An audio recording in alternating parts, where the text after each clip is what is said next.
नगर पंचायत रुदौली की निवासी रिंकी पुत्री मुन्ना लाल की शादी 18 वर्ष पूर्व थाना क्षेत्र के ग्राम पंचायत पचारी कला गांव में अजय के साथ हुई थी। युवती के परिजनों के अनुसार इतने वर्ष बीत जाने के बाद युवती रिंकी की मां न बनने का मलाल अजय के परिजनों में था, जिसको लेकर कई बार कहासुनी भी हुई। मंगलवार की सुबह लगभग 6 बजे अज्ञात व्यक्ति का फोन उसके पति अजय पर आया कि रिंकी की तबीयत काफी खराब हो गई, जल्दी आकर गोरखपुर के सदर अस्पताल में इलाज करवाए वरना कुछ भी हो सकता है। आनन फानन में पहुंचे परिजनों ने गोरखपुर अस्पताल में देखा तो लावारिस हालत में उसकी बॉडी एक किनारे पड़ी हुई थी। वहां के लोगों से जानकारी लेने की कोशिश की गई तो पता चला कि एक युवक जो मास्क लगाया था बोला, डॉक्टर साहब देख लीजिए और हम ऑटो वाले को पैसा देकर आ रहे हैं। तब से ये व्यक्ति फरार हो गया। मृतकों के परिजनों का आरोप है कि रिंकी का इलाज कौन करने ले गया, कहां ले गया, कब गई, किसके साथ गई, उसकी मौत कैसे हुई, उसका मोबाइल, शरीर का जेवर, पर्स कैसे गायब हुआ, एक बड़ा सवाल बना हुआ है। मृतका की मां का कहना है कि घटना के दिन सुबह लगभग 4 बजे दामाद अजय घर पर आते हैं और कहते हैं रिंकी की तबीयत बहुत ज्यादा खराब है, गोरखपुर में भर्ती है, जल्दी चलो। आनंद फानंद में परिजनों ने गोरखपुर में देखा तो मौत हो चुकी थी। जब उसके बाद मृतका के पति अजय से पूछताछ की गई, उन्होंने कहा कि दूर के रिश्तेदार के साथ इलाज कराने इसके पहले भी मऊ गई थी। घटना के दिन भी 4 बजे सुबह फोन आया था तो रिंकी बोली थी कि 10 बजे बस्ती स्टेशन पर आकर रिसीव कर लीजिएगा, हम पहुंच जाएंगे। उसके बाद घटना कैसे हुई ये एक बड़ा सवाल है। पता नहीं, हम लोग को थोड़ी ना मालूम हुई। गई थी दवा करवाने के लिए गोरखपुर, कह रहे हैं बानू ही हमारे। अब किसके साथ गई, क्या हुआ, कुछ पता नहीं चल रहा है। उसका मोबाइल भी गायब, शरीर पे एक भी बित्थे नहीं है। लावारिस हालत में उसकी बॉडी मिली है गोरखपुर में। अच्छा, आपके जिया जी कह रहे थे कि मंगलवार, पिछले मंगलवार को आपके घर पर छोड़ कर गए थे। चलो ठीक है, मंगलवार को छोड़ के गए हैं तो वो दवा करवाने कैसे चली गई गोरखपुर?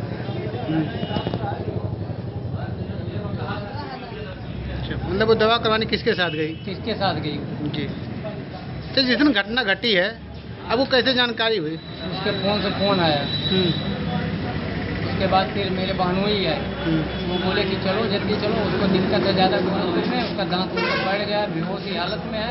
जब हम लोग वहाँ पहुँचे तो लावारिस हालत में उसकी बॉडी मिली हमको। तो आप बॉडी भी देखने को नहीं दे रहे थे, तो पुलिस वाले आए हैं, सब कुछ लिखा पड़ी हुई है, उसके बाद में बॉडी देखने के लिए। तो आप अपने जिया से नहीं पूछे मतलब वो किसके साथ गए थे? उनसे पूछा गया कि बताओ तुम किसके साथ भेजे थे इसको? तो बोले था एक लड़का था, एक लड़का था, और फोन बार बार उन्हीं पे आ रहा था, उस लड़के का जिसके साथ वो गई थी या जो भेजे थे उसी उन्हीं फोन पे आ रहा था, बार बार आ रहा था। आपको क्या लगता है ये घटना है? मर्डर करवा, उसका मोबाइल भी गायब है। थाने की भी कुछ नहीं सुनवाई हो रही है, क्या करें? शिकायत कब हुआ था? शिकायत ये करीब 27 तारीख की घटना है। शाम को हम लोग यहाँ एप्लीकेशन दी है, अभी तक कोई प्रक्रिया नहीं हुई थाने की। तो घर पे थे नहीं, बाहर के एरिया में फोन द्वारा सूचना मिली और घर वालों से हम भी पूछताछ किए तो ये पता चला कि हमारी बहन गोरखपुर सदर अस्पताल में मृत पाई गई है और उसके बदन से जेवर गायब है, उसका एंड्रॉयड फ़ोन गायब है। किसी अज्ञात व्यक्ति ने फ़ोन किया हमारे घर पे, हमारी छोटी वाली सिस्टर के पास फ़ोन किया और हमारी मामा की लड़की के पास फ़ोन किया।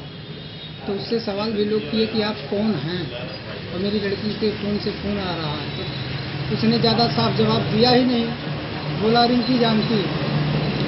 और 23 तारीख को जब वो जा रही थी कहीं बाहर अपने पति द्वारा बाइक पे बैठ के, तो मेरी माँ से बात की थी शायद फ़ोन पे, मेरी माँ बता रही है। और मेरी माँ उस समय मेरे ननिहाल में थी। तो माँ ने पूछा कहाँ जा रही हो फ़ोन पे, तो वो बोली मैं दवा कराने जा रही हूँ। तो माँ ने पूछी किसके साथ, तो बहन बताई मैंने अपने हस्बैंड के साथ।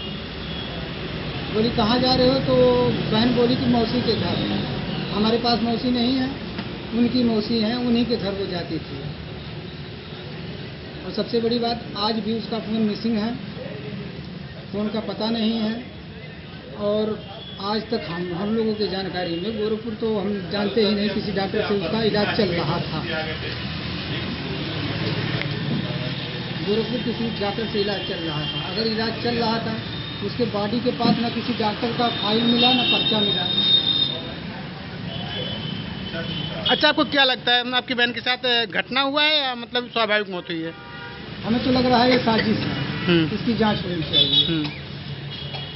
और अब बताइए, मेरी बहन को उसके हस्बैंड ऐसे किसी तीसरे के साथ भेज देंगे दवा कराने, इसका जवाब वो दें। वो घर पे सोई है, मेरी बहन वहाँ गोरखपुर मृत पड़ी है। इनसे जब भी पूछा जा रहा है तभी ये तरह तरह के सवाल कर रहे हैं, जवाब दे रहे हैं। ऐसा भी सुनने में आ रहा है कि एक सप्ताह पूर्व आपके घर पे छोड़ के गए थे। मेरी बहन को यहाँ छोड़ के नहीं गए थे, कुछ टाइम के लिए बीच में वो आई थी, जैसे मामा के यहाँ हमारे फंक्शन था, वहाँ जाने के लिए। मामा के यहाँ हमारा एक छोटा सा फंक्शन था, वहाँ जाने के लिए फिर ये लेके अपने घर चले गए। और कभी कह रहे हैं कि मैं मौसी के लड़के के साथ दवा कराने भेजा, अब कह रहे हैं मैं यहीं छोड़ के चला गया था। प्राप्त जानकारी के अनुसार आपके मामा के यहाँ प्रोग्राम 19 तारीख को था जी, और वो 20 तारीख से गायब हैं। उसकी मौत तो घर ले आए थे अपने। और अगर 20 तारीख को मेरी बहन गायब होती तो 23 तारीख को कैसे मेरी माँ से फ़ोन पे बात करती कि मैं दवा कराने जा रही हूँ। फ़ोन द्वारा मेरी माँ से 23 तारीख को बात हुई थी। अगर मेरी बहन 20 को गायब थी तो 23 को मेरी माँ से बात हुई है फ़ोन पे। तो घर पे नहीं आई है। घर पे नहीं आई है। हम लोग यही जान रहे थे हमारी बहन अपने ससुराल में, हमारे जीजा जी भी ने कोई कंप्लेन नहीं किया कि आपकी बहन यहाँ नहीं है कि कहाँ है, वो ससुराल में थी। बीच में वही माँ से बात हुई है 23 तारीख को, उसने जवाब दिया कि मैं इनके मौसी के घर जा रही हूँ बात दवा कराने के लिए, या कोई झाड़ फूक करवाते थे। अच्छा, कितने वर्ष पूर्व शादी हुई थी? हो गया होगा 16-17। बच्चे थे नहीं थे? बच्चे नहीं थे, यही एक दिक्कत थी। आए दिन इसी के लिए क्योंकि मैं भी होता था बच्चे के लिए, झगड़ा भी होते थे दोनों में। 23 तारीख से हमसे बात हुई।